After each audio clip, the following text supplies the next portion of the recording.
I'm Corbett Drummey, CEO of Popular Pays, and I've got with me Alan Holmes, the CEO and co-founder of Liist. Today we're going to talk about how, as Liist launched, they used Pop Pays in our software, our creator community, and our service to drive downloads and just push a lot of growth for their business. Probably the best place to start, Alan, do you want to just tell us about Liist and the company your team has created? The TLDR is that Liist is a mapping platform that integrates with Instagram and TikTok. So when you see an awesome place on Instagram that your friend's posting, maybe they're in Bali, maybe they're at a sushi spot, within 2 taps, you can save it to a map to Liist so that you don't forget about it. The Liist, as you said, is a place for your places. Yeah, exactly. I like that. So I know you guys have launched, what was it, like a year ago? A year and a half or so, yep. Mm-hmm. And as you were looking to get more people using it, you wanted to drive downloads for Liist. So tell us a little bit about like how you first started getting users and how you stumbled upon using influencers and content creators to drive downloads. And we'd love to just hear your journey with that and how you used all these tools to get the results there.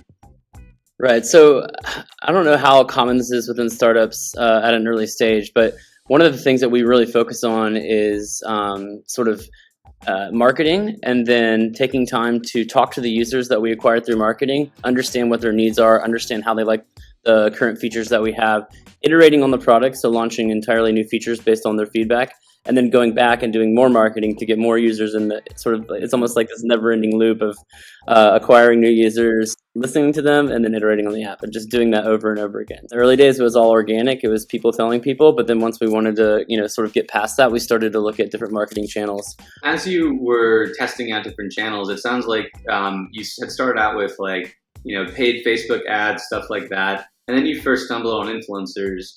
How was it when you first did your first couple of collaborations with influencers? Because there's sometimes a learning curve, so I'm curious how it started out for you.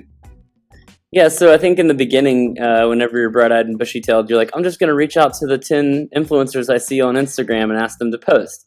And as you do that a few times, you realize there's a lot of work baked into doing that. First off, you have to reach out to a bunch. Out of everyone you reach out to, 10% will reply. Some of them, have their own process. They have their own price points. They have their own, contracts. And before you know it, you're working with 10 influencers and it's taking up half of your week. That is just not sustainable. So that's when we started, really tapping Pop Pays, because it takes everything I just outlined and makes it extremely seamless and takes up way less of your time. But as you've worked with influencers, what are some of the things you've learned? Like, what's made it more effective for you? So I think what's really cool about, creators on the platform is they know the platform better than we do. We have this brief in our head. We want it to be perfect. We want it to have our brand guidelines. We want it to, deliver a certain message, but there's 100 ways to deliver a message. And it's actually different, on Instagram than it would be on TikTok, than it would be on Twitter and Pinterest. And so I think the biggest learning is to listen to the creators, because they know their audience, they speak the language of the platform, and they're probably going to be able to do a better job than you at telling people what your product does in less than 6 seconds or so. These creators just think differently. I remember thinking, like, I couldn't have done a better job in 15 seconds explaining my app than this creator just did. And as someone who is like a creative and like worked in the advertising industry, you're so precious. It didn't look anything like anything I would have ever made, but it works. What's something that tripped you up when you were starting to work with influencers that you'd give as a tip to someone like just getting into it? Well, I think I'm going to talk about TikTok because that's my new love language. With TikTok, it's typically about the average views they have. So if you go to someone's profile, at first we want to work with people who, it seems like they have all of these views and they have millions of followers, but maybe it's because they had like 1 or 2 viral videos. When you're working with lifestyle brands or lifestyle influencers or photographers that like to travel, I like to sort of look for profiles that are a little bit more consistent with the amount of views that they get. That way, whenever they post with us, we know that it's going to be somewhere in that range. You could get lucky and they would hit, 5 million views, but we like to play it safe and try to get someone with a more average views. So I've also seen you guys taking the top content and boosting it, like taking the top TikToks or Instagram Reels or whatnot and putting paid spend behind it. Talk about like how that's helped you or what you would advice for people with that strategy? Well, let's start with the fact that at first I thought, okay, I'm going to make a 30-second ad, not even 6-second ad, and then I'm going to run Instagram ads. Something that I made that I think explains what our product does. And that's just not the right way to do it, because as soon as you brief an influencer and they create the content themselves, it's going to look more like the platform. It's going to speak more to the people looking at it. And so what we did was we got a bunch of different creators, different influencers across TikTok and Instagram to make their own versions of what I think the ad should be. Let them post them to their audiences organically, and then sit back and see which ones perform extremely well. And then it's almost like, you're a scientist. You're sort of doing these micro tests to understand what works. Just you have a hypothesis, app installs, and then you run all these tests, and then whatever works, you put money behind it because you already know that it's going to work. And that's an extremely effective way to save time and money, and to outsource your creativity to the creatives themselves. So, it sounds like you can use the content from creators in your paid ads on your own channels as a brand, but don't forget, as a brand, you could like duet one of the videos your influencers made on TikTok or something, and just, try to extend the life of that content too. Yeah, no, that's a really good point. And, we do repost pretty much all of the content that the creators make, just because, as a brand or a product, you need to constantly be posting. So having content created by someone who understands the platform to be able to repost is priceless.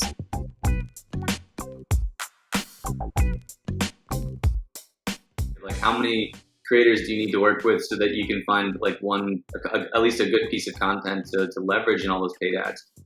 It's way more than you think it is. In our case, we got extremely lucky. Like, some of the first creators that you saw we worked with, they were like absolutely, nailed it out of the park. And then we just took their content and boosted it. And that led to, thousands and thousands of downloads. We couldn't believe it. But working with influencers quite a bit now, it does take time. You can't always expect the very first person you hire to do a really good job. It's also good. What's great about PopPays is you can hire, like, what we tried out was like, obviously, we're a travel app, so travel influencers, but what if we did comedy? What if we did life hacks? What if we did iPhone hacks? They're all different spin on what our product is. They're all different types of influencers, different types of creators. So we actually tried out different, I guess you could call them like genres of content to see which one worked. And it just so happened that the life hack and the travel ones worked well. And so that's the ones we kind of doubled down on. But there is no answer to the question you just asked, which is how many should you work with? It's almost like it just depends, and it's going to be more than you think. But it sounds like a portfolio. Like it probably won't work the very first time. You've got to invest in it and test and learn. Yeah, if anyone has experience with TikTok, it's like, you post one video and it kills it. You post the exact same video, another day with a slightly different voiceover, and it's 0 views. So it's really testing and learning. Anyone who's creative or has a creative spin on sort of briefing people, I would take your creative shoes off and put your scientist hat on and just completely view it like an experiment and run as many experiments as possible. Does that make sense? It does. Yeah. So it sounds like you tested out influencers as a channel. You saw some initial traction but wanted to scale it, so you're using a platform. And the way you've been approaching it now is testing different hypotheses with the goal of driving app downloads and just working with, like, trying a bunch of different things and then just seeing what's working. Once it works, you double down on it. Yep. I'm guessing once you found some creators that work, do you try working with them again, like doubling down on just asking to do more content? Definitely. So the ones that, a few of the content creators we've worked with that did the best, we're in constant communication with them. Like, we're adding them to all of our briefs. And it works both. It's like a relationship. Like, they liked working with us, their followers liked it, so they thought the app was cool, and we liked working with them because the price point was great. It drove a ton of downloads, and they executed on the brief better than we could have ever imagined. So it's a two-way street. It works both ways. They don't mind getting paid to do stuff that their followers like, and we don't mind paying them to get installs. So everybody wins. You kind of found like a group of brand ambassadors. Like, once you've gotten some people at work, now you try to add them to each campaign you're working on, and you have kind of like a cohort of people you lean on too. I call them app ambassadors, but yeah, same thing. App ambassadors, I like it. Mostly promoting a paid app, so how have you been tracking the results? Well, there's a lot of ways. On Instagram, you have swipe up. Which you can swipe up to the App Store. TikTok now is introducing the same thing. But What's been astounding to me is the amount of people on TikTok that will watch a video without any link in bio, close TikTok, open the app store, remember the app name, search it, and download it. Like one of our, fourth or fifth creators just said, download Liist, spelled it out on the screen, didn't have any links or anything. And, we saw thousands and thousands of downloads from that video. In terms of tracking it, what we do is sort of turn off our other advertising so that while that's live, we can tell. It's a little bit messy, but there's tons of different ways you can track. When you're a smaller startup, you get a pretty good feeling. It's a smaller boat, so you can really feel the waves, So whenever a TikToker posts and it goes viral, and then you see your installs going up and people downloading, it's pretty obvious where the traffic's coming from. Yeah, so you're seeing enough downloads during the windows these people are posting that you can tell the spikes are from the posts. You should see our charts, like right when they post like downloads, and then so it's pretty obvious for us. What's next for you now? Like you've driven thousands, maybe tens of thousands of downloads with these influencers. You've got an awesome piece of content that you can use in your paid ads, your website, whatnot. How are you looking to scale this moving forward? Well, I mean, with Pop Pays, what we do now is we sort of have two campaigns live with two different agendas. That way we're constantly getting applications, negotiating prices, and just making sure that with us, we like to have a campaign go live and be posting on TikTok within the week, but that's not realistic. So you have to sort of have a lot of fishing rods in the ocean to catch one fish. So that's a lot of irons in the fire. Exactly. Yeah. So that's sort of, as we scale up, we just want to have more irons in the fire, more briefs out there, more different creative briefs for the community. That way, when we check back in on the platform, we have a lot of different options and we can start to just hire as many as possible. It's interesting because, so fundamentally for Pop Pays, we exist to help brands take a more agile approach to advertising. And it's interesting to talk with someone who's really gotten results from this system, and so much of it is about experimentation and testing and learning, and just making it easy for you to try lots of things, see what works, and do more of it. It's really interesting to hear that perspective. And so it sounds like one of the keys as you're scaling this work is to make it a regular process, try a bunch of different themes and briefs and content formats, work with lots of different creators. So let's see, trying to recap all this stuff. So if you're a startup working to drive sales, move the needle on installs, look at creators and, their content, boosting their content as a good source for you. It sounds like the keys for you have been using a platform to organize and scale your work, working with creators, letting them be creative, trying lots of different things, testing and learning with different content types, formats, and seeing what happens when it hits the market. It sounds like you got to keep that going on regularly, but once you find something that works, you can double down on that content format type or that creator and just test and learn.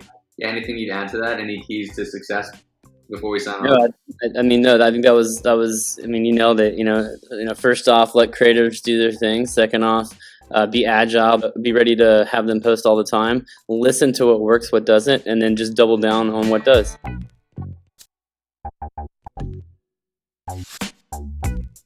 As we're all emerging into the real world again, if you're a traveler and you want to save some spots, I use this thing all the time. Check out Liist.com, Liist.com. And if you want to scale work with some influencers and creators to get content or get some eyeballs on your project and your company, check out Popular Pays and we can get started. Thanks, Alan. Sweet. Yeah, man. Thanks so much.